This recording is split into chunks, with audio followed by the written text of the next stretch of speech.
আধুনিক সময়ের অবিচ্ছেদ্য অংশ মোবাইল ফোন।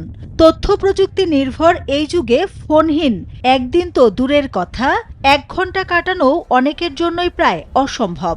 এই অতি জরুরি যন্ত্রটি অসচেতনতায় যেমন হারিয়ে যায়, তেমনি হয় চুরি বা ছিনতাইও। এতে ফোনের ব্যবহারকারীকে এমনিতেই পড়তে হয় ভোগান্তিতে। তার উপর ঝুঁকি সৃষ্টি হয় চুরি বা ছিনতাই হওয়া মোবাইল ফোনটি অপরাধমূলক কাজে ব্যবহার করা হয় কিনা তা নিয়ে। বান্ডেল থাকলে প্রতি সেনমানিতে টাকা বাঁচবে। বিকাশ সেনমানি বান্ডেল কিনে জিতুন প্রতি লেনদেনে।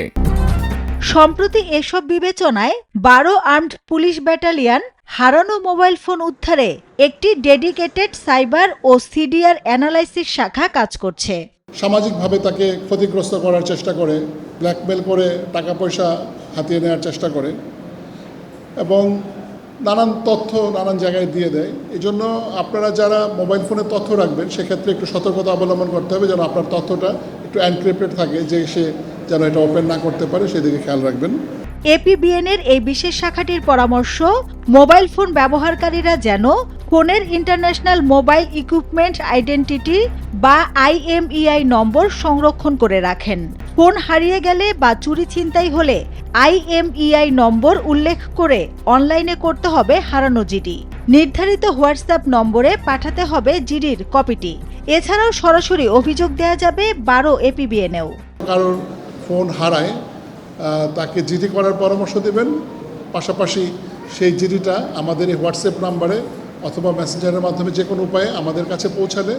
ফোন ব্যবহারের সময় বেশ কিছু নিয়ম মানার পরামর্শ পুলিশের। এতে সহজে শনাক্ত করা সম্ভব হারানো বা চুরি ছিনতাই হওয়া ফোনটি। এছাড়াও বায়োমেট্রিক সুরক্ষা রাখা, হারানোর সাথে সাথেই মোবাইলের সিম দ্রুত বন্ধ করা জরুরি, কেননা অপরাধীরা ফেসবুক, হোয়াটসঅ্যাপ বা ব্যাংক অ্যাকাউন্ট হ্যাক করতে পারে, পরিচিতজনদের কাছ থেকে দাবি করতে পারে অর্থ। প্রায় 5500 জিডি নিয়ে কাজ করেছি এবং আমাদের সিডিআর অ্যানালাইসিস করতে হয়েছে প্রায় 12,000 এবং এর মধ্যে 900 মোবাইল ফোন আমরা গত 6 মাসে উদ্ধার করেছি এবং গত 2 মাসে হয়েছে 300 মোবাইল ফোন উদ্ধার হয়েছে।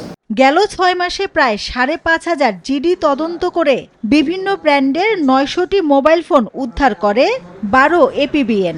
সম্প্রতি প্রকৃত মালিকদের কাছে হস্তান্তর করা হয়েছে এসব mobile phone. Masuda Laboni, news 24, Dhaka.